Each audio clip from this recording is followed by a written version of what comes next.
Hello everybody, in this video I'm going to show you how to fix Tekken 8 DirectX 12 is not supported on your system error.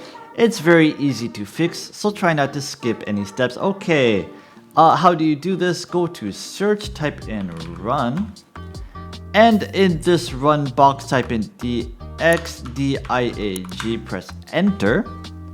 And this will bring up your DirectX diagnostic tool. You should be able to see DirectX version DirectX 12 on the bottom here. If you go to display, you can see right here the future levels. If you have DirectX 12 enabled, it should be 12_2.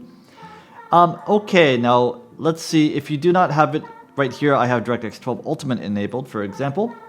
Now, if you do not have DirectX 12 installed, you can go to the Microsoft website. I'll put the URL in the video description below. But go to this website, select your language, click download and install it.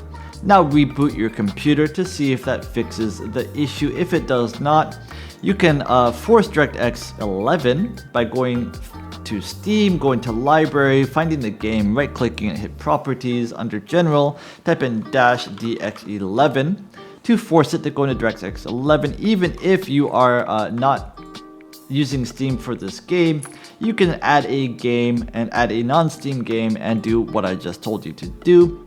The other thing you can try is to go to CMD command prompt and search, right click on this, say run as administrator, hit yes.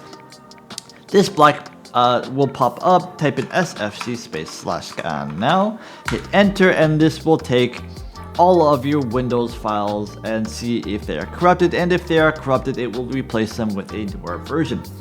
Okay, this should have fixed the issue. If it did, leave the video a like and please subscribe. Have a nice day.